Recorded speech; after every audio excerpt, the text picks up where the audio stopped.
Olá, meus irmãos, a paz do Senhor Jesus. Espero que os irmãos estejam bem nesta tarde de sexta-feira. Hoje nós estamos aqui, juntamente com a nossa querida FAESP, para apresentar esse webinar sobre a teologia e sua relevância atual. Durante a exposição dessa palestra, você pode estar compartilhando conosco, você pode estar mandando suas perguntas, e porque o objetivo desta palestra, deste webinar, é fazer com que você possa crescer e conhecer mais sobre a relevância da teologia no momento que estamos vivendo para a igreja hoje, ok? E nós estamos com ele, pastor Wilson Faraço, nosso coordenador do curso de teologia aqui da FAESP.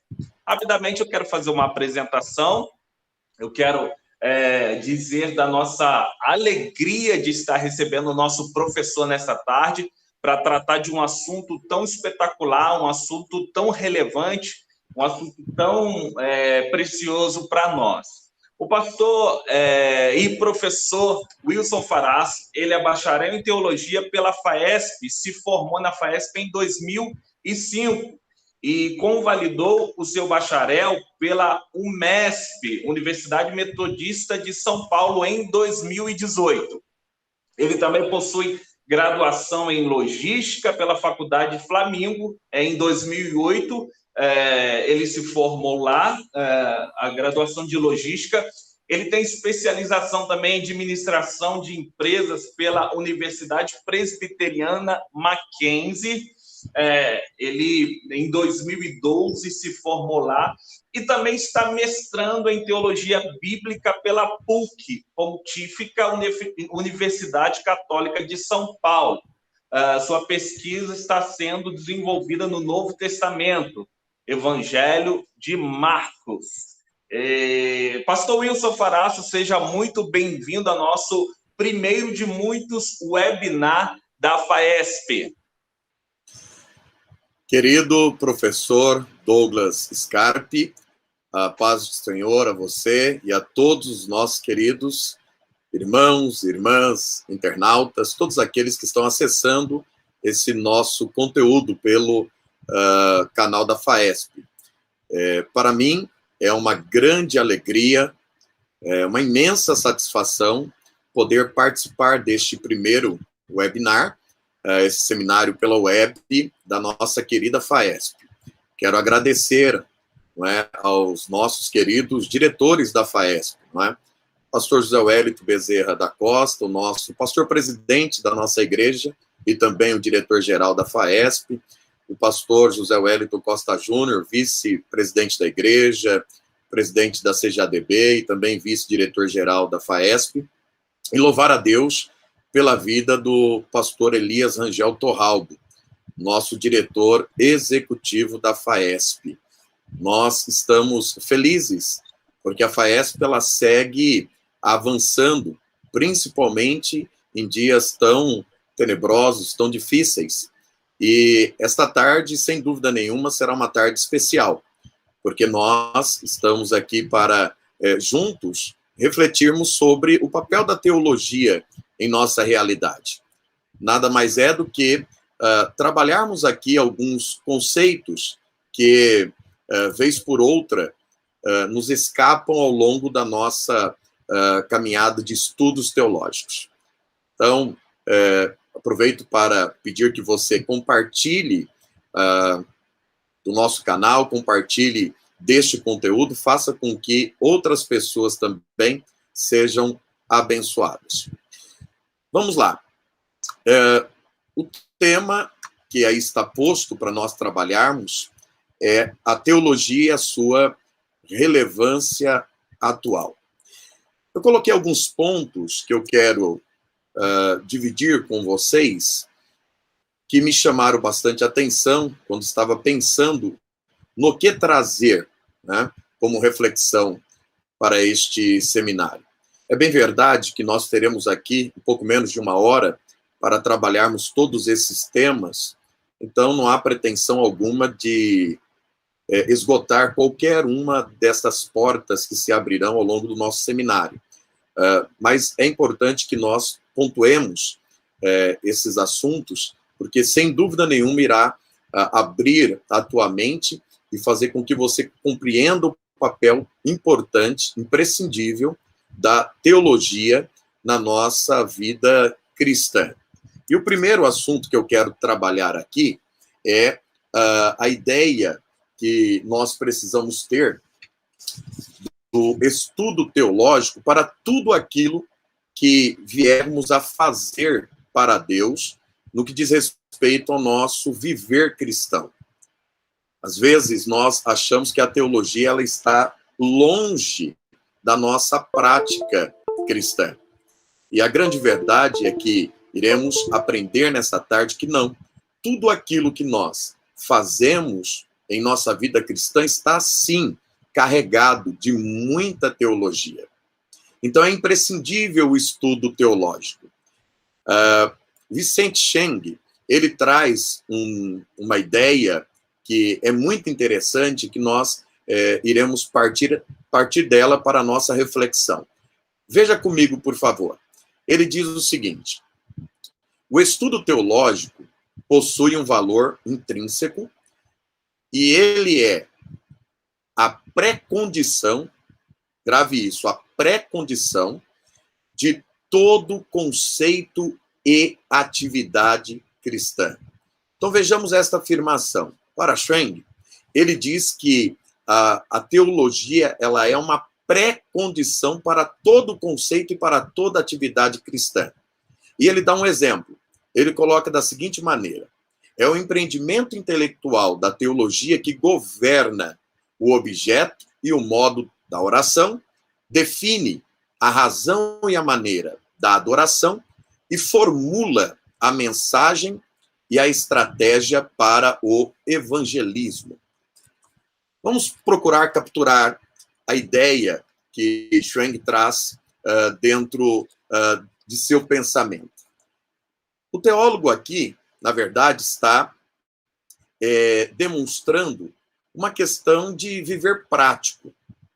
E ele fala de elementos da nossa vida cristã, como a oração, como a adoração, como a própria mensagem pregada, a evangelização, e colocando a teologia como algo que precisa estar como uma pré-condição para o exercício destas atividades. Se nós olharmos para um texto da Bíblia Sagrada, o Evangelho de Mateus, no capítulo de número 6, o que nós encontramos lá? Nós encontramos Jesus, que havia chamado 12 apóstolos, todos eles judeus, ok? Todos eles já tinham uma compreensão do que era oração, o primeiro elemento que Cheng traz. Todos eles, certamente, já haviam acompanhado o próprio Jesus orar, mas eles chegam a Jesus e eles pedem a Jesus que Jesus desse uma teologia sobre a adoração, ensinasse eles a orar. E Jesus, então, o que faz? Ele entrega um modelo de oração, uma estrutura para a oração, uma organização para a oração, como ela deve começar, quais são os elementos que tem que conter na oração, a quem ela deve ser dirigida, com que espírito ela deve ser invocada. Então perceba que até mesmo para orar corretamente, nós precisamos ter um conhecimento teológico. E isso é tão interessante que o mesmo acontece com a adoração. Se nós não tivermos uma compreensão correta, uma teologia certa acerca do que é oração, a maneira de adorar, nós poderemos, inclusive, pecar na adoração, oferecer a adoração a quem a quem não tem direito algum de receber essa adoração. Da mesma forma, a mensagem que pregamos, o evangelismo, precisamos ter uma teologia de missões. Então, iniciamos a partir da ideia de que o estudo teológico ele tem um valor especial e ele deve sim ser pré-concebido para que nós possamos ter atividade cristã, uma prática cristã correta e através dela poder, desta prática cristã, poder alcançar os devidos objetivos. Também é importante, e um outro pilar, uma outra base, vamos colocar assim, que eu trago para este nosso seminário, é nós compreendermos a nossa realidade. Digo isso com tristeza, com muita tristeza, lamentavelmente. Existem pessoas que eles são anti-intelectuais. Né? Há um movimento anti-intelectualismo, né? Anti-erudição. Pessoas que querem, a todo modo, afastar os cristãos de buscar uma compreensão maior, né? De buscar uma erudição maior para o exame das Escrituras. Agora, veja que coisa.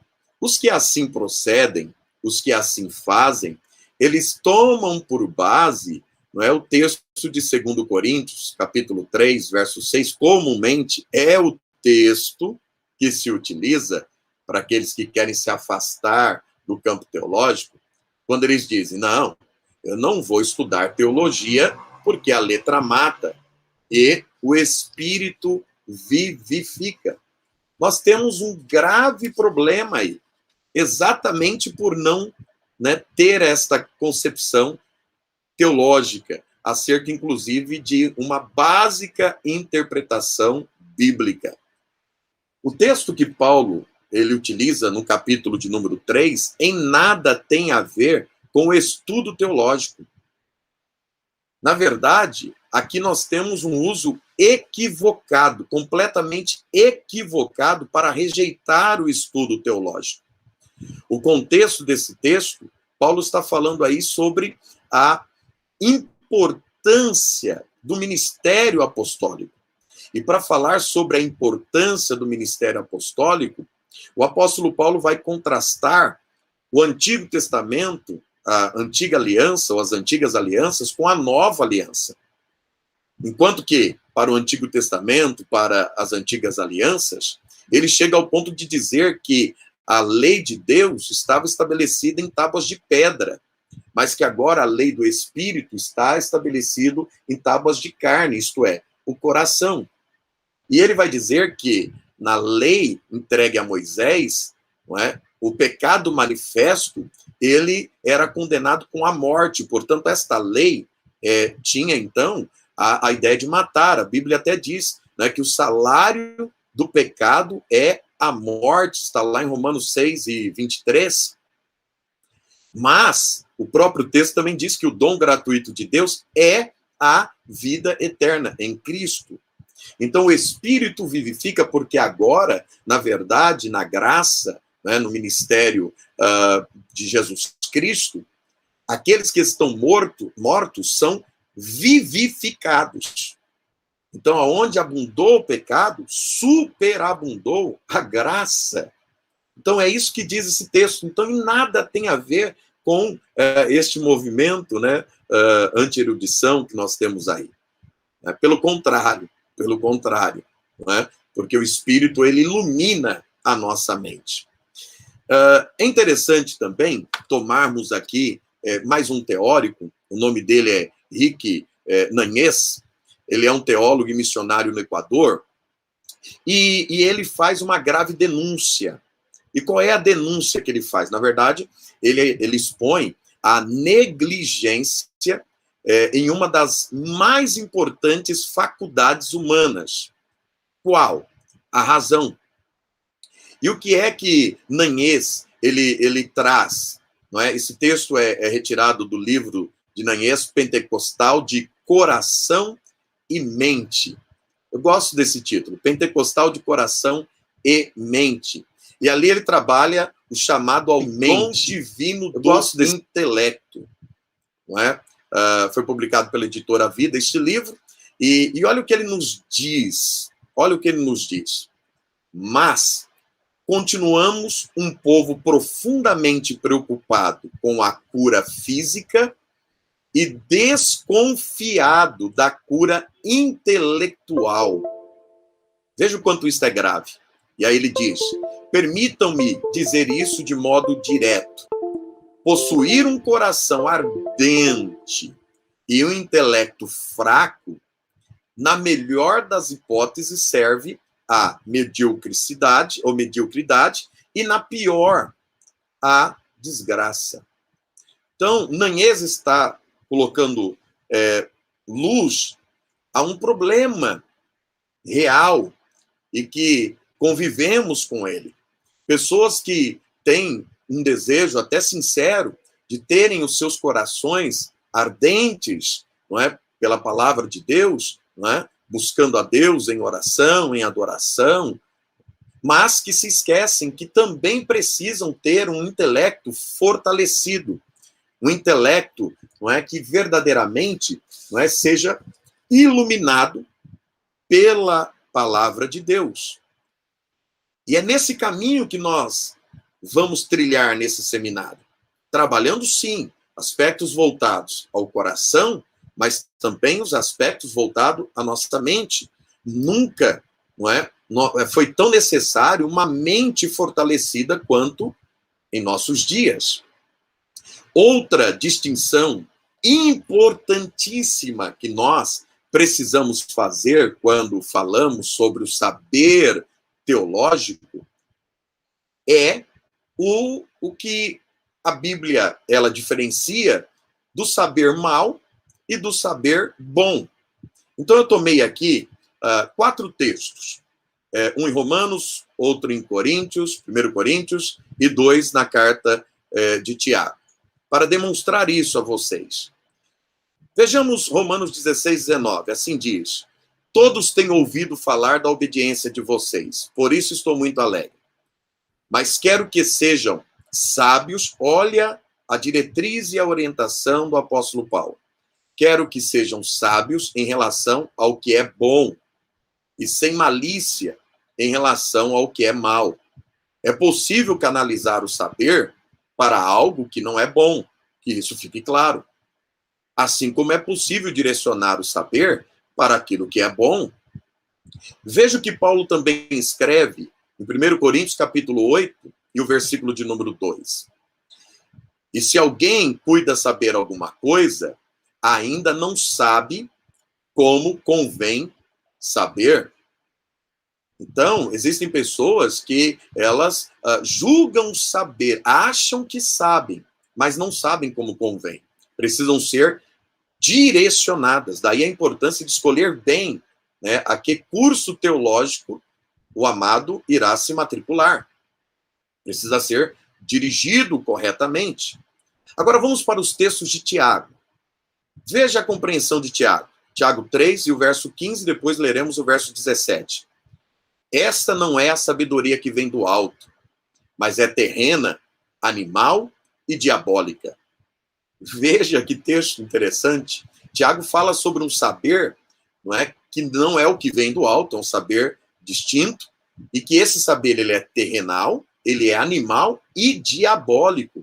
E sabemos que o diabo ele está utilizando, da mente das pessoas para distorcer, para desviar, para desconstruir. Há um desserviço muito grande, às vezes produzido por aqueles que deveriam contribuir no serviço cristão. Agora veja o 17. Mas, e eu quero encerrar esses textos aí, mas a sabedoria que do alto vem, e é esta que nós devemos procurar, ela é primeiramente pura, depois pacífica, moderada, tratável, cheia de misericórdia e de bons frutos, sem parcialidade e sem hipocrisia. Portanto, queridos, há um saber que, em sendo canalizado para o que é bom, ele surtirá muitos frutos, como diz o texto, bons frutos. Existe um pastor e teólogo britânico, ou seja, do Reino Unido, John Stott. Ele tem um livreto, um pequeno livreto, fácil de ler. Esse livreto tem por título Crer é também pensar. E nesse livreto, ele trabalha questões trazidas até aqui, como, por exemplo, ele diz o seguinte: ninguém deseja um cristianismo frio, triste e intelectualizado. E é verdade, ninguém deseja isso. Não é isso que desejamos. Aí ele diz o seguinte: muitos estudantes fecham suas mentes ao fecharem os seus livros. E esses estudantes, quando assim fazem, eles estão convictos que ao intelecto compete um papel secundário. Agora veja, não é? Ele indica nesse livro que muitos estão vivendo o que ele chama de um cristianismo de mente vazia. Um cristianismo de mente vazia.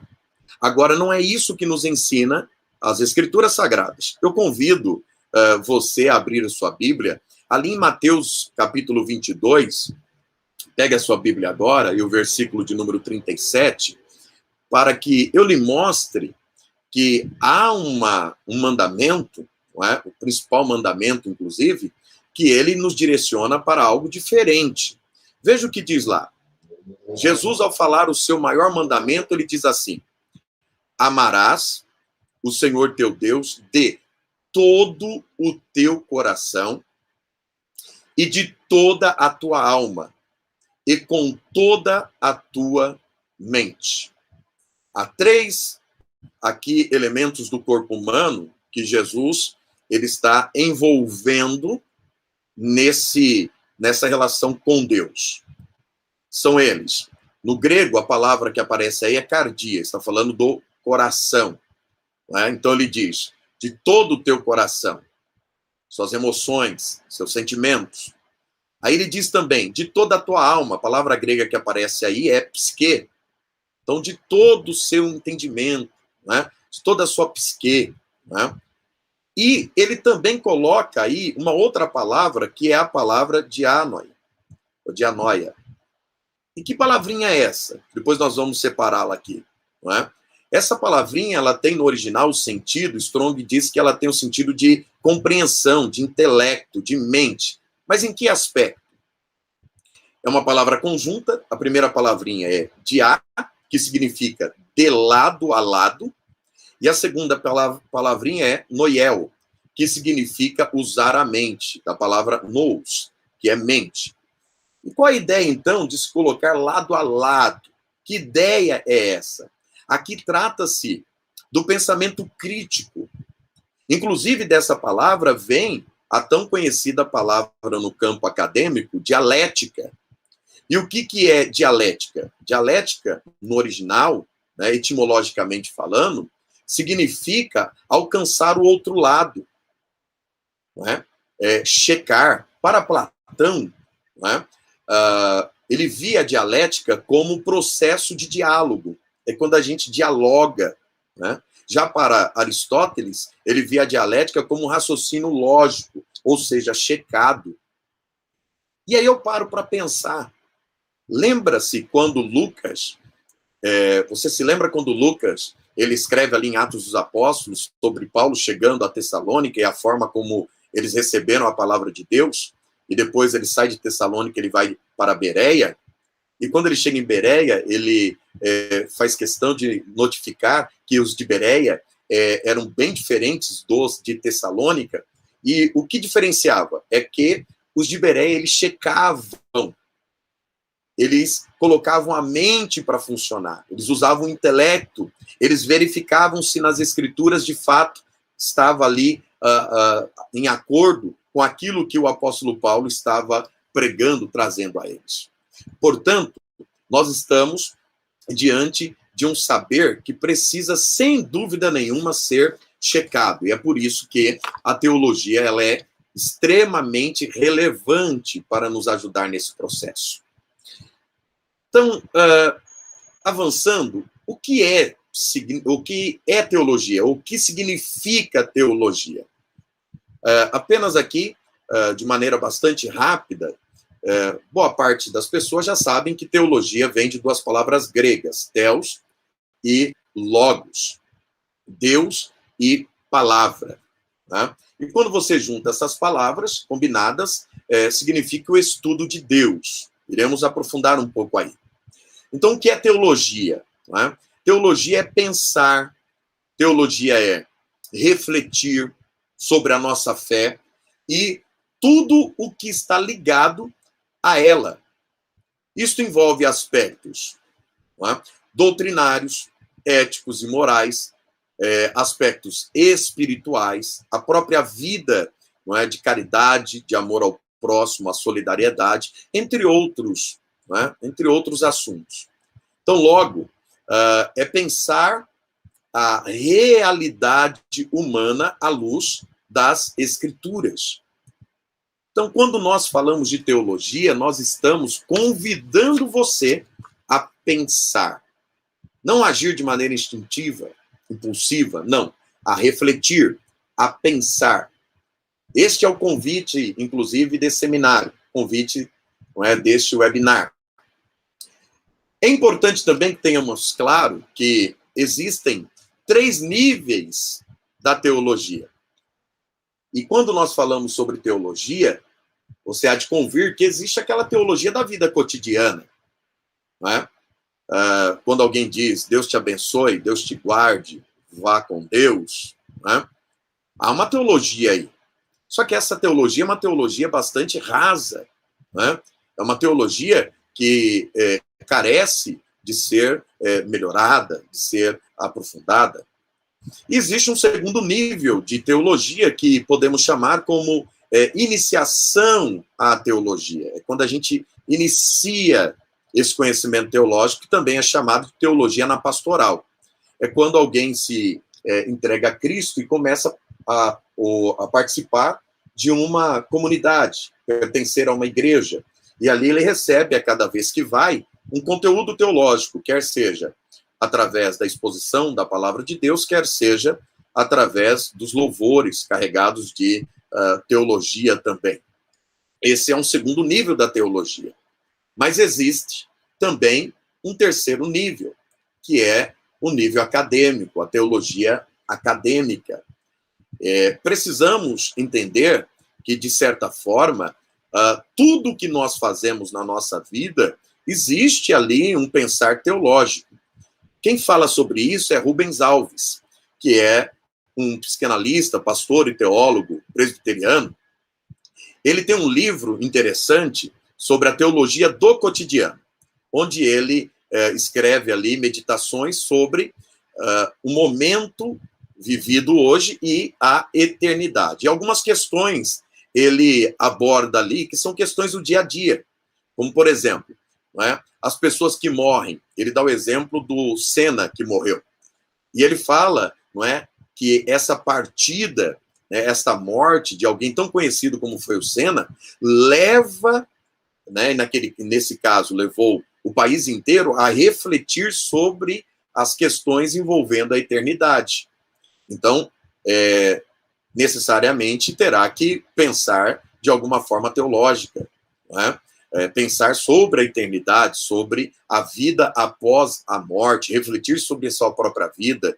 Não é? Ele também fala sobre um pássaro engaiolado, quando ele não tem a liberdade, quando alguém tira a liberdade dele, e ele interage com essas questões da vida do cotidiano para demonstrar que a grande realidade, a grande verdade é que todos, sim, mesmo que seja na teologia cotidiana, da vida cotidiana, pensam teologicamente. Ele vai também tratar ali sobre pai, né? O pai que presenteia um filho, esse ato de presentear o filho, dar um presente para o filho, não é?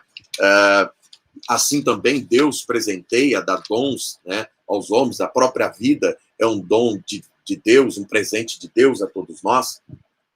Então é importante ter isso em mente. Podemos, inclusive, não é, eu puxo aqui também para essa nossa palestra, o querido, né, professor, né, doutor Robert Charles Sproul, e um livro que eu amo muito, gosto muito, é uma introdução à teologia. O livro é Somos Todos Teólogos. Esse teólogo reformado dos Estados Unidos, ele trata uma introdução à teologia e nos ajuda a estudar e a interpretar as escrituras para fazermos o que ele chama de boa teologia. Ok? Então, é necessário que nós aprendamos o caminho teológico para que nós possamos fazermos a boa teologia. faleceu agora em 2017, recentemente, e olha só como ele trabalha estas questões, né? Somos todos teólogos sempre que buscamos respostas sobre os ensinos bíblicos ou ignoramos intencionalmente. E nós vivemos dias em que ou alguém busca a resposta bíblica ou procura distorcer, ignorar intencionalmente a palavra de Deus. Aí ele diz, existem teólogos bons e teólogos muito ruins. E o que queremos é sermos teólogos bons, claro, óbvio. O teólogo ruim, e aqui é interessante porque ele demonstra como podemos ter uma noção daqueles que são ruins e daqueles que são bons, ele diz o seguinte, o teólogo ruim estuda teologia pelo motivo errado e geralmente vai se enxergar como muito bom, vai bater no peito e dizer, não, eu sou bom, olha só como eu sou o teólogo. Estes, no pensamento de Sproul, ele diz que, via de regra, são os teólogos ruins, muito ruins. Já o teólogo bom estuda teologia sabendo que não é bom em si mesmo, mas vai chegar à vontade de Deus através da Bíblia. E é esse o desejo que nós queremos para todos os nossos queridos participantes deste primeiro webinar da FAESP, que vocês busquem a vontade de Deus através da Bíblia Sagrada e se tornem bons teólogos. É importante também nós falarmos um pouco sobre o que a teologia estuda, ou a teologia, o seu objeto de estudo. E quando eu falo sobre objeto de estudo, é importante que saibamos que toda ciência, ela tem o seu objeto de estudo. A teologia não é diferente. Agora, observe, entretanto, no processo de estudo das demais ciências, o pesquisador se coloca acima do objeto a ser compreendido. Ou seja, por exemplo, estamos vivendo a pandemia do Covid-19. Há pesquisadores do mundo inteiro que estão colocando aí uma lupa, colocando uma lente nesse vírus e nas células para entender como é que as células reagem para poder descobrir uma cura ou uma vacina ou um remédio. Pois bem, então, o objeto de estudo das demais ciências, o pesquisador, o estudioso, ele está acima do objeto a ser estudado. Só com essa explanação, você certamente já está aí se dizendo que Deus não pode, de alguma forma, ser objeto de estudo da teologia, porque isso seria uma grande heresia. Ninguém pode estar acima de Deus e colocar uma lupa em Deus e tê-lo como um objeto de estudo. Até porque eu pus aí o texto de 2 Crônicas 6,18, olha só como isso seria impossível, improvável, inviável. Eis que o céu e o céu dos céus não te podem conter. Este é o nosso Deus, atributo da imensidão. Deus é altíssimo, ou seja, o atributo altíssimo de Deus, né, dele ser o mais alto de tudo e de todos, ou seja, ele está acima de tudo, não é? Ninguém pode estar acima de Deus, ok? Ele é imenso, ninguém consegue esta proeza. Portanto, temos então uma questão: qual seria o estudo da teologia, o objeto da teologia? Bom, para entendermos isso, eu trouxe aqui uma herança trazida a nós, a teologia, pelos reformadores. Essa é uma herança trazida pela Reforma Protestante. Em latim, nós temos uma expressão que aí está para vocês sendo apresentado, Deus absconditus et Deus revelatus. O que seria um Deus absconditus e um Deus revelatus? Quando nós falamos de reforma protestante, ela contribui em muitos assuntos, principalmente para a cultura ocidental. Lutero, o grande reformador, assim como Agostinho, entendeu Deus como o Logos Revelatus, ou seja, o Logos revelado. E também entendeu Deus como absconditus, ou seja, oculto. O Deus que então estava oculto, ele se autocomunica através de Cristo, sendo Cristo a palavra escrita de Deus. Então, a palavra externa de Deus, a palavra que, ou a revelação que nos vem pela Escritura Sagrada. Então, dentro desse pensamento, oriundo aí da Reforma, não é? Trazido a nós pela Reforma Protestante, muito embora já havia esse pensamento em Agostinho, o que nós temos? Nós temos um Deus que se autocomunica, um Deus que se autorrevela em Jesus Cristo pela palavra. E é aí que está, então, o objeto da teologia. A teologia se ocupa em tudo aquilo que está revelado sobre Deus. Depois você pode ler aí Romanos 1, 19 e 20, na versão Almeida Revista e Atualizada, né, que traz essa ideia, né, de tudo aquilo que se pode conhecer, não é? Tudo aquilo que se pode conhecer de Deus foi manifesto aos homens. Não é? Inclusive seus atributos invisíveis, seu eterno poder, sua própria divindade, claramente se reconhece desde o princípio do mundo sendo percebidos por meio das coisas que foram criadas. Aqui nós temos o que chamamos dos dois pilares que possibilitam a tarefa da teologia, que é a revelação geral e a revelação específica. Estou olhando aqui para o nosso tempo, não quero cansá-los, né? Mas esses pontos são importantes para o saber teológico e para aqueles que irão ingressar, que querem ingressar, ou até mesmo estão nos assistindo aí e ainda não haviam pensado em ingressar num curso teológico, mas que, após conhecer um pouco da teologia e do que ela é e do que se ocupa, não é, buscarão ingressar no curso de teologia. Os dois pilares que possibilitam a tarefa da teologia é a revelação geral e a revelação específica. Na revelação geral, nós conhecemos Deus, né? Deus se manifestou através da natureza, através da história, até porque a revelação de Deus ela é progressiva, Deus vai se relacionando com o homem ao longo da história, e também através da consciência do próprio homem. Isso está na palavra de Deus, lá em Salmo 19. No Salmos 19, veja que isso está claro.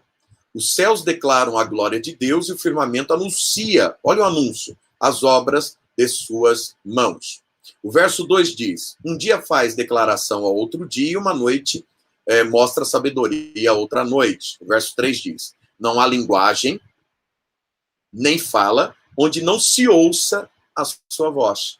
Basta um olhar para a natureza, obviamente que não há fala ali, não há linguagem ali, mas você certamente há de convir que, olhando para a natureza criada, os céus, a terra, o sol, a lua, as florestas, né, os mares, enfim, tudo, ali está claramente a manifestação de um Deus criador, de um Deus que fez tudo aquilo. Né?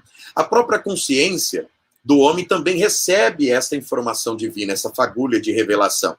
Romanos 2,14 diz, porque quanto aos gentios, Paulo se referindo ao gentio, eles não têm lei.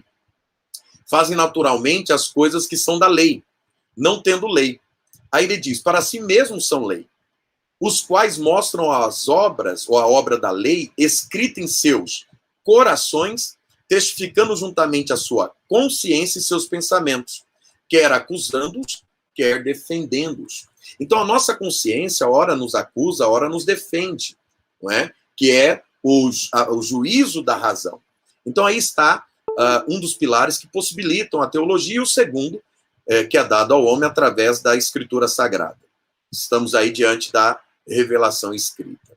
Portanto, o objeto da teologia, não é, que se ocupa em conhecer a Deus, não é, através da revelação de Deus, que nos vem pela revelação geral e também pela revelação escrita. Outros pilares ainda, né, são os pilares da revelação de Deus e dos dons ao homem. Nós temos aí os dons mentais e os dons espirituais. Então falamos da revelação de Deus no slide anterior e agora falaremos dos dons que o homem recebeu de Deus. A faculdade mental, ou os dons mentais, foram recebidos né, essas faculdades, do próprio Deus. Foi Deus quem criou o ser humano. E o fez diferente, né, do animal, que é irracional. O homem é um ser racional. Lamentavelmente, alguns usam essa racionalidade para a teologia ruim, para o mal, né, como já falamos até aqui.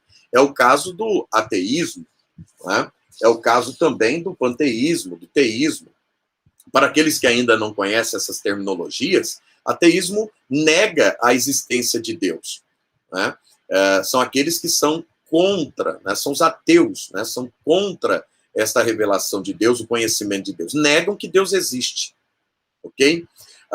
E igualmente a eles, temos outros também que fazem negação do Deus pessoal, o Deus da Bíblia, como é o caso do panteísmo. Pan, nós estamos vendo uma pandemia, né? Então, essa palavrinha, esse prefixo, não é, trata a ideia, não é, de que tudo é Deus. Deus é tudo. Deus está em todos os lugares. Então, o homem é Deus, a natureza é Deus, a criação é Deus, os bichos, os animais são deuses, não é? Então, é o panteísmo. E temos também o deísmo, né, que crê em uma criação do universo por uma inteligência, uma força, não é? Temos também o teísmo. Dentro do teísmo, é bem verdade, não é, que nós temos a nossa crença, o monoteísmo, nós acreditamos em um único Deus, mas também aqueles que acreditam em diversos deuses, né, politeístas, né? Abraão é tirado de um ambiente politeísta, para que Deus revele-se a ele como um Deus mono, né, um único Deus. O monoteísmo que nós acreditamos à luz da palavra é o monoteísmo cristão. Então, há esses dons, o dom do intelecto, e também os dons espirituais, que nada mais é do que a iluminação, que tanto falamos sobre a iluminação da mente, a iluminação do espírito. Ou seja, o espírito nos levará à compreensão da revelação de Deus, que já fez de si mesmo. Então, Deus se autorrevela em Cristo e o Espírito, ele implementa essa revelação, ilumina nossa mente, para que nós possamos compreender corretamente. Muito bem. Esses elementos teológicos, esses temas, são importantes para que possamos caminhar dentro da teologia, do estudo teológico. Eu coloquei mais um ponto, temos ainda alguns minutos, para falar sobre o estatuto epistemológico da teologia. O que vem a ser isso? Não é? Como se faz teologia? É importante entender que a teologia tem a sua matéria-prima, ok? Assim como as demais ciências. É importante entender que a teologia, ela também tem um labor teológico. Ela dá trabalho. Existe uma elaboração teológica. E ela resulta, não é? Esse labor teológico resulta em um produto final, que são as teologias. Não é? Só para que se tenha uma clareza no que estamos falando sobre o estatuto epistemológico da teologia, né, a matéria-prima, ela, em sendo comparado com algo prático, né, temos a analogia da cana-de-açúcar. Então, vamos pegar a cana-de-açúcar como matéria-prima. Há diversos processos na cana-de-açúcar. É apenas uma analogia. E há vários produtos que saem resultado deste labor, né, desse processo na cana-de-açúcar. Como, por exemplo, o etanol, a matéria-prima é a mesma. Açúcar, a matéria-prima é a mesma. O álcool e assim por diante. Então, quando nós olhamos para a teologia, o processo de pensar teologia, de estudar teologia, nós temos a matéria-prima, que é a revelação divina, que acabamos de falar. Existe um labor teológico, estudos teológicos, guiado pela hermenêutica bíblica, e que gera as teologias que falaremos daqui a pouco sobre o edifício teológico. Pedro Abelard, ele tem uma ideia que eu trouxe aqui para o nosso estudo, para esse seminário. Ele diz o seguinte: esse filósofo e teólogo escolástico, né, viveu ali em 1079 a 1142, portanto, século XII da história da igreja. Ele coloca-nos o seguinte: a primeira chave da sabedoria é a interrogação assídua e frequente. Ou seja, nesse processo, todos nós precisamos sempre ter uma grande interrogação. É o que nos levará a buscar o conhecimento. É duvidando que se chega à investigação e é investigando que se chega à verdade. Abelardo, na verdade, ele está aqui nos dizendo sobre esse processo teológico, esse labor teológico. Então, a dúvida ela é posta, né, as perguntas são lançadas, há uma investigação e, a partir daí, então, nós chegamos à verdade. Os temas teológicos, né, falando aqui sobre a cosmovisão teológica, cosmovisão bíblica, trazendo, inclusive, um pouco do que aborda o teólogo e filósofo Dr. Abraham Kuyper, ele trata esta cosmovisão bíblica com 4 pilares, sendo eles, primeiro pilar, a criação, segundo pilar, a queda, terceiro pilar, a redenção e o último pilar, a consumação. Basicamente, todas as demais doutrinas, elas estarão debaixo esses 4 guarda-chuvas. A criação, a queda, a redenção e a consumação. Passamos, então, a ver o edifício da teologia. Veja o vasto campo teológico. O primeiro edifício aí, o primeiro andar desse edifício, você terá a teologia exegética. Né? Através da teologia exegética, você irá capturar, não é, as verdades bíblicas, fazendo ali uma análise, né, do texto original, vernáculo, não é?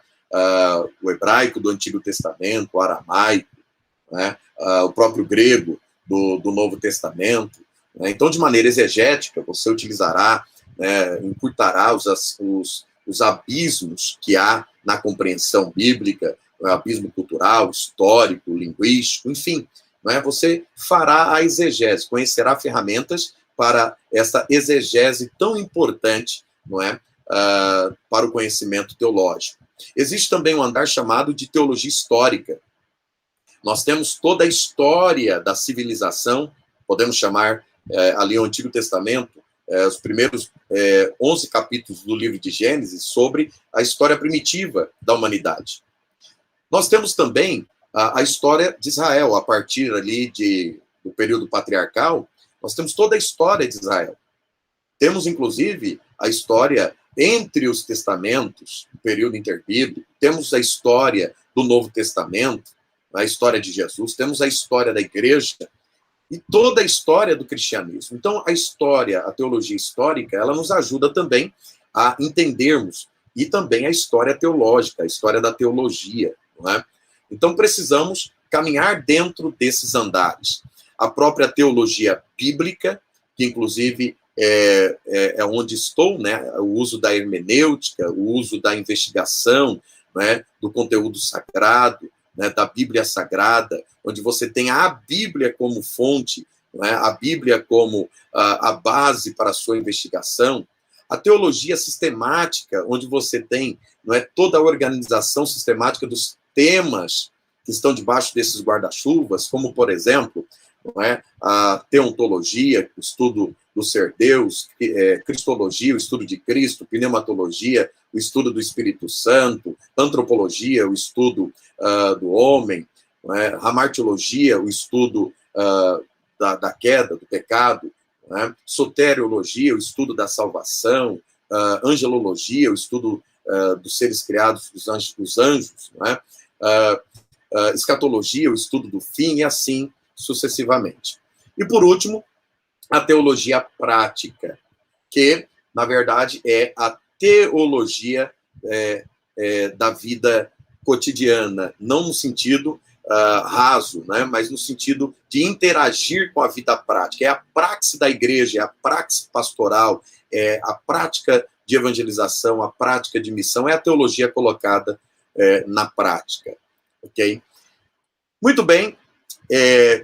Eu creio que nós estamos aí há quase 50 minutos, estamos quase encerrando. Coloquei ainda que a teologia, né, ela é feita através de pressupostos. redobre um pouco a sua atenção, já estamos quase no final do nosso seminário, porque eu achei bastante importante trazer essas questões. Prolegômenos aí são aquilo que é introdutório à teologia, não é? E dentro dessa disciplina, as bases para o conhecimento teológico, existem pressupostos importantíssimos que precisamos ter para uma boa teologia. A primeira verdade que nós precisamos ter claro é que todos nós temos pressupostos quando vamos estudar a palavra de Deus. Todos temos. E que os pressupostos são afirmações que detemos de antemão. São proposições que vêm antes de um raciocínio. Se você puder pegar a sua Bíblia, eu quero demonstrar isso para você ver o quanto é arriscado ter pressupostos ruins ou errados. Em Mateus, capítulo de número 12, versículo de número 22, e você vai ver que ter pressupostos é algo inevitável, há ali a blasfêmia dos fariseus. O que está acontecendo nesse texto é que Jesus vai curar o endemoniado cego e mudo. E quando o cura, há um grupo de pessoas que, adotando os pressupostos veterotestamentários, ou seja, a base do Antigo Testamento, ok? Eles, no versículo 23, vão diagnosticar aquilo, vão colocar a sua opinião da seguinte maneira: não é este o filho de Davi? Então, observe que, para este grupo, com os pressupostos do Antigo Testamento, eles estão ali com um pensar, olhando para as questões messiânicas. Não é? Não é este o filho de Davi? Agora, veja que há um outro grupo com outros pressupostos. Mas os fariseus, ouvindo isso, diziam: este não expulsa os demônios, senão por Beelzebu, príncipe dos demônios. Então, veja aqui que há dois pressupostos sendo postos naquela análise. O fato é um só: Jesus curou aquele endemoniado que era cego e mudo. Agora, aqueles que têm pressupostos baseados nas Escrituras, porque lá no Antigo Testamento estava, né, a promessa messiânica, eles compreendem que Jesus era, de fato, o filho de Davi. Já os fariseus não estão dispostos a entender claramente aquilo que Jesus estava realizando, estava fazendo. Então, cuidado com os teus pressupostos na hora de estudar a palavra de Deus. Existem pessoas que vêm para o estudo, para a Escritura, e querem que a Bíblia afirme aquilo que ele já tem como compreensão. Não, é o contrário. Na verdade, é a partir do estudo que você passa, então, a compreender a Escritura Sagrada. Pois bem, eu quero finalizar, esta é a última tela, sobre um pensar de Thyssen. Aliás, inclusive, indicar a vocês a Teologia Sistemática de Henry Clarence Thyssen. Ele traz nela 5 argumentos sobre a necessidade da teologia. Por que teologia é importante? Por que tudo isso que nós vimos hoje é importante? Acredito que você já esteja até convencido de que os estudos teológicos são imprescindíveis. Mas aqui nós, então, fecharemos, né, esse seminário, esta palestra. Então, Henry Clarence Thyssen, ou Thyssen, como é citado e muito conhecido, ele coloca 5 pontos para trabalhar a questão da relevância. O primeiro, ele diz, né, sobre um instinto organizador do intelecto. O nosso intelecto não pode estar bagunçado. Há muitos temas, há muita revelação em toda a Bíblia Sagrada. São 66 livros. Não é? Há pessoas que não conseguem sequer ler a Bíblia toda. Não é? Ainda não fizeram. É bem verdade que outras já fizeram várias vezes. Não é?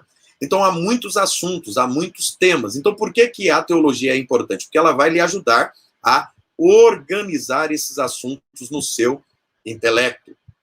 Segundo, a natureza difundida da descrença de nossos dias. Por que a teologia é importante? Porque hoje se propaga uma descrença Estamos vivendo a era da apostasia. E a teologia irá fornecer base, estrutura teológica, para que você possa levar a verdade para essa geração que está totalmente descrente. Terceiro argumento a favor da relevância da teologia para os dias atuais é a natureza das Escrituras. A Bíblia é para o teólogo o que é a natureza é para o cientista. Então, você vê os biólogos que ficam ali horas e horas, tempos e tempos, não é? Com lupas, com câmeras de alta precisão, procurando compreender o comportamento de uma borboleta, né, de um inseto. Então, a Bíblia é para nós, assim como a natureza é para os cientistas. Nós precisamos debruçar sobre ela, aprofundarmos, estudarmos a palavra do Senhor. Quarto argumento, o desenvolvimento de um caráter cristão inteligente. Não deixe a tua mente infrutífera, vazia. Você precisa ter um caráter cristão inteligente, checar, compreender, estudar, buscar. E por último, e não menos importante, trata-se das condições para o serviço cristão eficaz. Você que é vocacionado, você que recebeu um chamado do Senhor, você que deseja fazer algo para Deus, é imprescindível, importantíssimo, que você estude teologia, que você se aprimore, que você amole bem as ferramentas, e a teologia poderá lhe preparar muito bem para um serviço cristão eficaz. Queridos e queridas, quero agradecer a oportunidade, o tempo preciosíssimo que nós tivemos de refletir um pouco sobre este tema tão importante, que é a teologia e sua relevância para os dias atuais. Espero ter, de coração, espero ter contribuído para o seu crescimento, seu elevo espiritual, até porque nós, da FAESP, temos dito por toda parte que a FAESP é o seu lugar de crescimento espiritual e intelectual. A FAESP está aberta para que você possa ingressar em qualquer um dos nossos cursos e caminhar dentro desse labor teológico que nós ouvimos aqui neste momento. Querido Douglas Scarpe, você está por aí?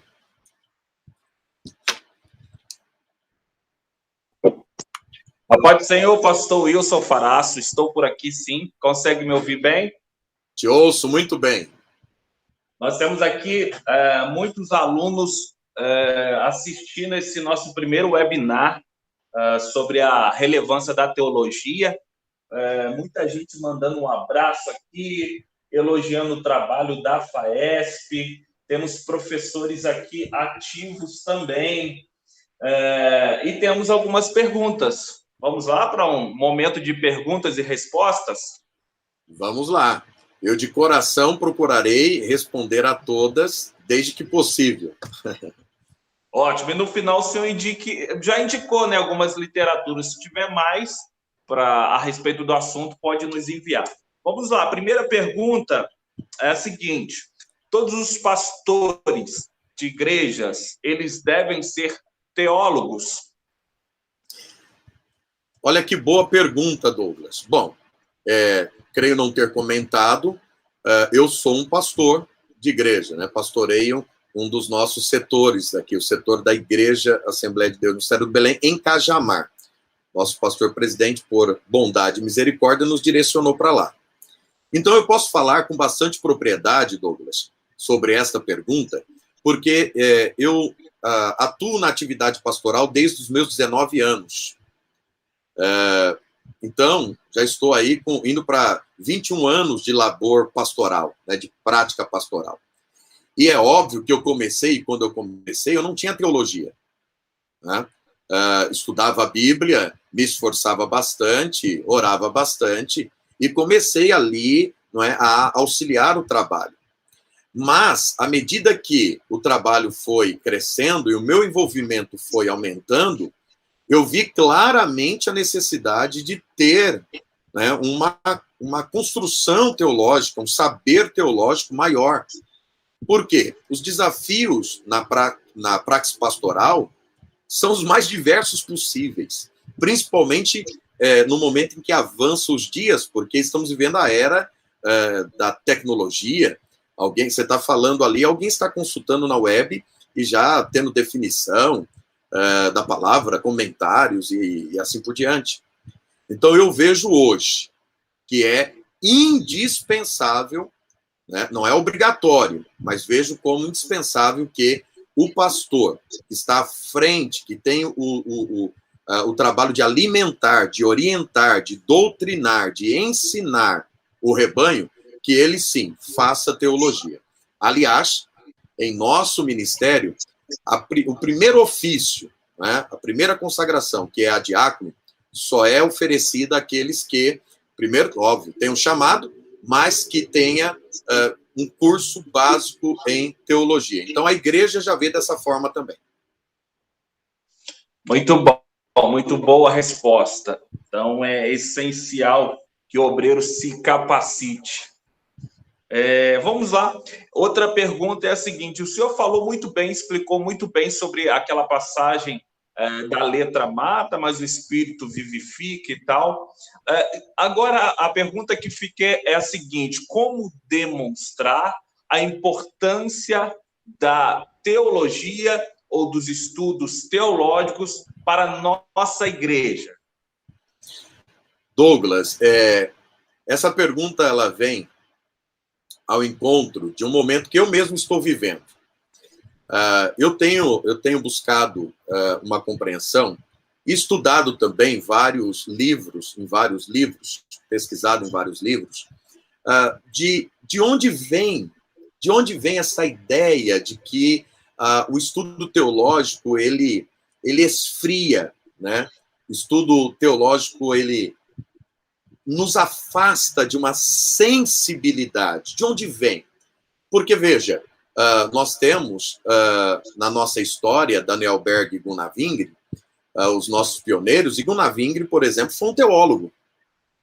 Produziu, inclusive, conteúdo acadêmico, não é? Tem, inclusive, sua monografia já em livro publicado pela CPAD. Então, eu fiquei realmente inquietado com isso e fui buscar. E é pelo seguinte, querido Douglas, infelizmente, principalmente após a reforma, nós tivemos ali um olhar para as escrituras e vindo também da igreja medieval, né, a igreja ela permaneceu com aquela própria homilia que havia, aquela construção de culto, e que era uma construção fria, até mesmo pós-reformadores, não é? Mas a partir do momento que a igreja, né, ela passa a se santificar, os movimentos de santidade, não é? Ela passa a examinar as escrituras com um olhar para a vida cristã, é o caso de Parham, ali em 1900, não é? Dos elementos espirituais na vida cristã à luz da palavra, né? Começa-se, então, a um avivamento. Então, a palavra, o estudo, produz o avivamento. A partir daí, nós começamos a ver o nascimento do pentecostalismo, do qual movimento nós fazemos parte.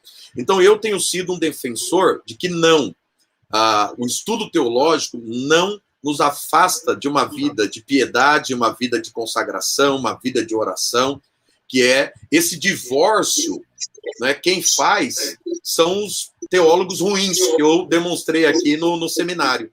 O bom teólogo, nós vimos lá que o bom saber, diz Tiago, nos leva para aquilo que é puro, para aquilo que é verdadeiro, para aquilo que é construído à luz da espiritualidade, ok?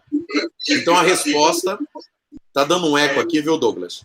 Não sei se para os nossos irmãos também, mas o estudo teológico, na verdade, ele caminha para uma espiritualidade quando ele é regido pelo um bom saber, quando ele é colocado em prática de verdade. Então, há um casamento maravilhoso, né, entre o estudo teológico e a vida prática. E é esse o desafio que nós, como teólogos, precisamos enfrentar.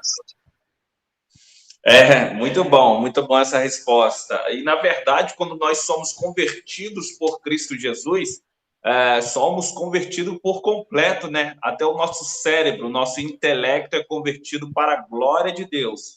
E não vos conformai-vos com este mundo, mas mas transformai-vos com a renovação da vossa mente. A palavra é metanoia. Espetacular. A palavra é metanoia, né? A palavrinha que aparece no grego ali, metanoia. Transformação de mente, revolução na mente.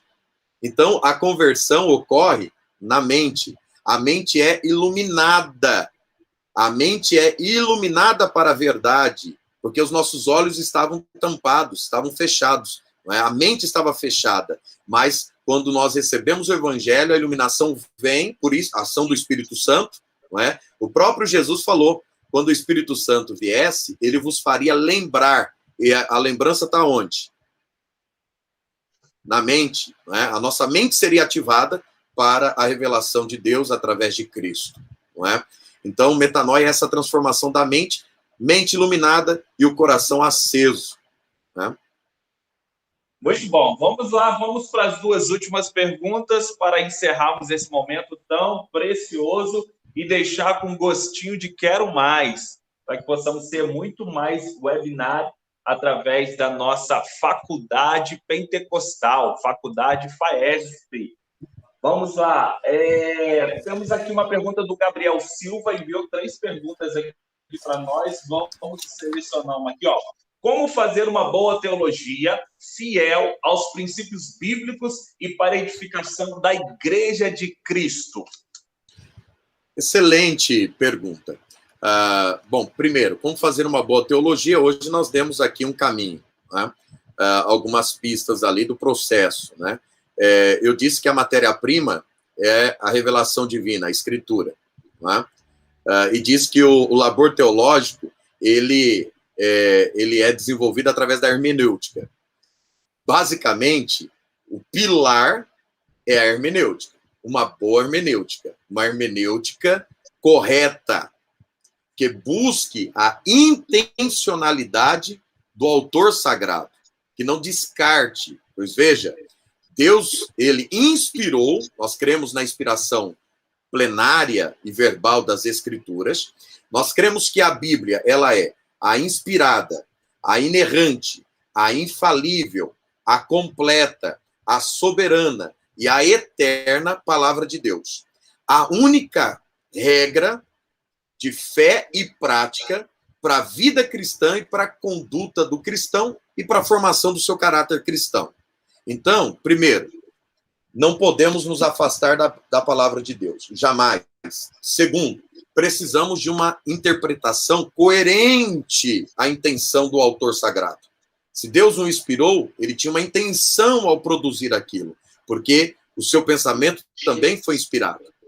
Então, eu não posso descartar o autor, eu não posso descartar o propósito da escrita, eu não posso descartar o ambiente da escrita, a cultura, não é? Eu não posso descartar a produção deste autor, para quem ele escreve, e uma boa hermenêutica nos ajudará a compreendermos tudo isso e a chegarmos nessa compreensão correta. Não é? Fazendo assim, nós serviremos a igreja de Cristo. Calvino diz que a teologia é serva da igreja. Não é? Então, nós serviremos a igreja como instrumentos, não é, desta palavra gloriosa, levando a verdade aos nossos queridos irmãos. Muito bom, muito bom. Nós temos aqui pessoas nos assistindo, compartilhando, escrevendo, como a nossa querida aluna Lídia Oliveira. Professor excelente, orgulho santo de ser sua aluna. O Ronaldo Adriano deixou registrado aqui, não seria mais saudável que a igreja só consagrasse pastor com formação teológica? E temos uma última pergunta aqui do Emílio Leocárdio, nosso aluno. Ele faz a seguinte pergunta: como podemos distinguir, se é que há distinção ou não, a teologia reformada da teologia pentecostal? Como distinguir? Como conhecer? Olha, Douglas, eu fiquei interessado nas duas perguntas que você fez. Então, permita-me primeiro responder a primeira e depois você me lembra da segunda, tá bom?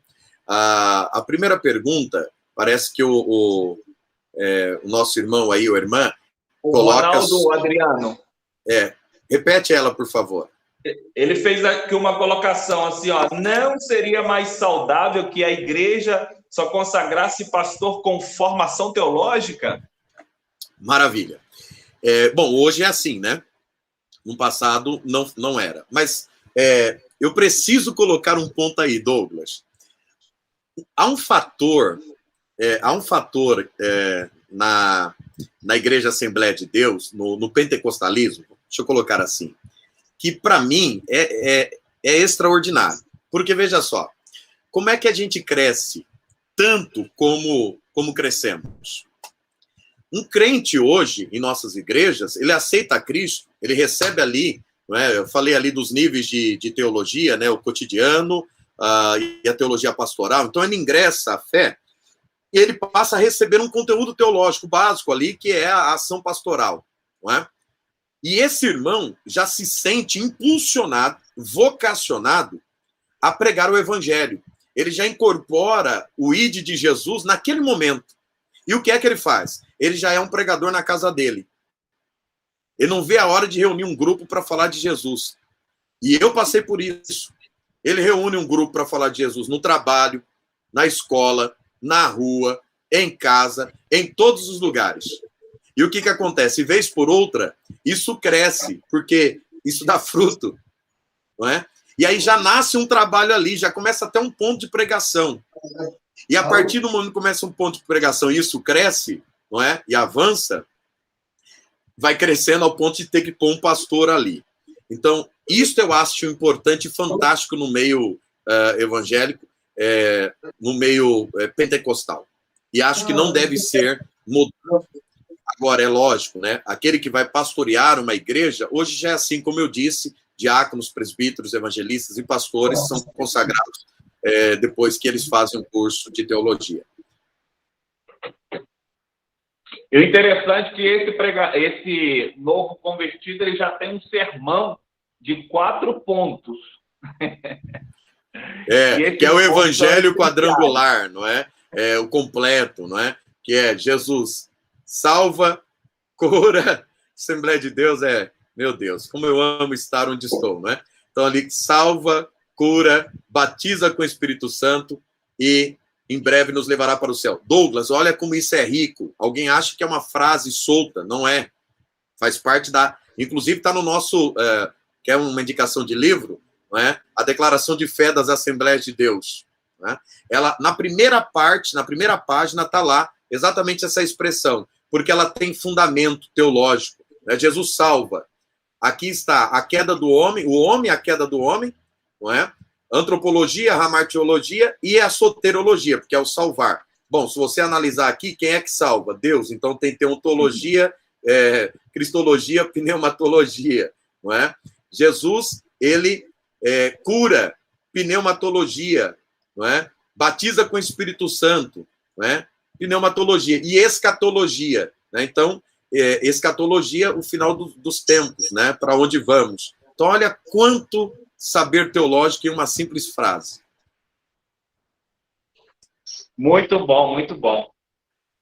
Vamos para a nossa última pergunta aqui, do Emílio Leocárdio, que foi sobre como podemos distinguir a teologia reformada da teologia pentecostal. Muito bem. Bom, precisamos dizer, eu particularmente procuro, querido professor Douglas, entender o desdobramento histórico. Nós hoje, né, somos pentecostais, pertencemos a uma igreja pentecostal, mas há todo um desdobramento histórico. Nós pertencemos também, não é, ao movimento da Reforma Protestante. Aliás, nós falamos isso, inclusive, ensinamos isso. Então, as bases da Reforma Protestante, não é, também são as nossas bases. Agora, houve um desdobramento, né? Desta Reforma Protestante, né, surgiram várias igrejas, e cada uma delas com a sua compreensão à luz da Escritura, da Bíblia Sagrada.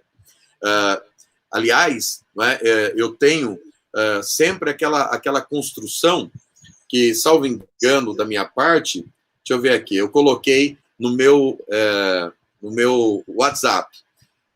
Eu acho que essa pergunta necessita uma frase de John Stott, que ele diz assim: no essencial, unidade. No não essencial, flexibilidade. E em todas as coisas, o amor. Eu gosto muito dessa frase, porque, olhando para o que é essencial, não há o que se falar. Não é? Nós temos uma unidade de pensamento. Ok? Naquilo que não é essencial, é necessário ter flexibilidade. Eles pensam de uma forma, nós pensamos de outra forma. É o caso, por exemplo, da nossa soteriologia, não é? Das questões que envolvem a predestinação. Não é? Aí são elementos que merecem, inclusive, um seminário. Merecem um seminário. Não é? Nós temos ali uma visão um pouco mais... Não somos totalmente arminianos, mas somos um pouco mais arminianos nessa visão do que calvinistas. Não é? As questões da pneumatologia, nós somos pentecostais, e eles não, eles compreendem, eles são cessacionistas. Nós somos continuistas, e acreditamos que os dons do Espírito, eles estão completamente ativos na nossa dispensação. E vemos claramente, olha a hermenêutica aí, vemos claramente pela hermenêutica, né, que a palavra de Deus, ela assim o diz. Não há qualquer base para pensarmos de maneira diferente, principalmente de maneira cessacionista. Né? Então, são essas questões que acabam aí entrando em choque na teologia reformada e na teologia pentecostal. Haveriam outras, mas eu creio que essas duas são as principais, Douglas. Ótimo, então. Pastor, professor Wilson Farás, queremos te agradecer por esse momento, por essa exposição. Foi muito boa, enriquecedora. Esperamos em Deus tê-lo novamente aqui em um webinar para poder nos edificar com o estudo da teologia. Nossa teologia, que é uma teologia sólida, uma teologia pentecostal. Porque nós estamos em uma faculdade cujo lema é crescimento tanto espiritual quanto intelectual. Que Deus possa abençoar cada um que participou até agora. Antes do pastor Wilson finalizar com uma oração, quero deixar um recado.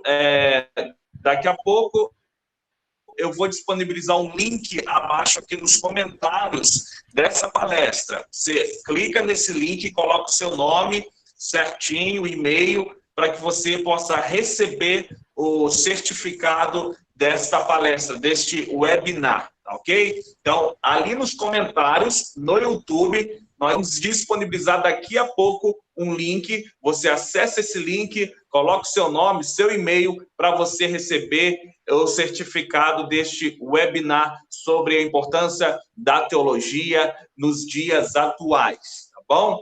Pastor Wilson, nos despede com uma oração nesta noite já e deixe suas considerações finais também. Bom, primeiramente, querido Douglas, reforço aqui a minha felicitação, dou os parabéns à FAESP, por mais uma vez atuar ativamente nesse tempo, nesse tempo tão difícil, lançando aí o seu primeiro webinar. Certamente será uma porta aberta para muitos outros webinars que virão, com temas diversos que, sem dúvida nenhuma, irão enriquecer aqueles que participarem. Quero louvar a Deus, uma vez mais, pela vida da nossa mantenedora, a Igreja Assembleia de Deus, Ministério do Belém, São Paulo, pela vida dos nossos pastores, pastor Zé Wellington Bezerra da Costa, nosso presidente, pastor José Wellington Costa Júnior, nosso vice-presidente. Louvar a Deus pela FAESP, na pessoa de seu diretor executivo, pastor Elias Rangel Torralbo, e também mandar um forte abraço aos professores, Tomei conhecimento de que os nossos professores estão participando, também os nossos discentes, vários alunos e aqueles que serão, eu já profetizo, olha aí, a teologia pentecostal, eu já profetizo que serão nossos alunos num breve espaço de tempo. Louvar a Deus pela sua vida, Douglas, você tem sido um grande parceiro, né?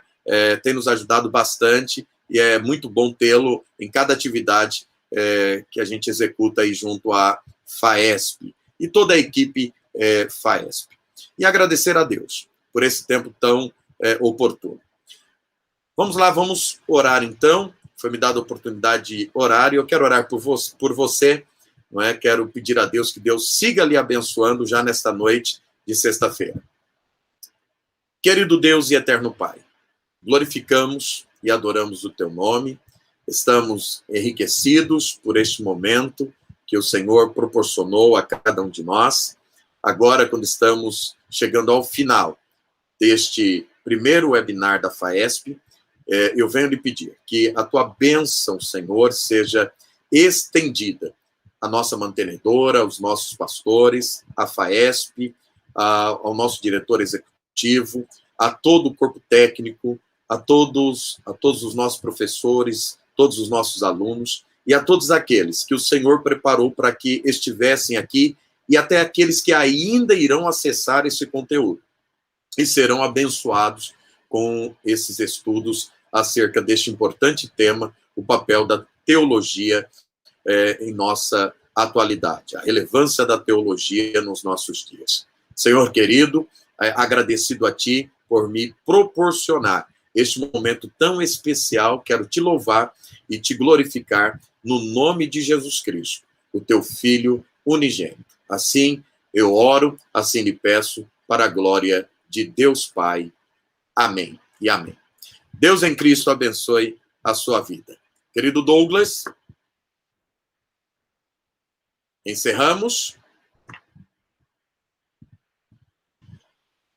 Creio que sim.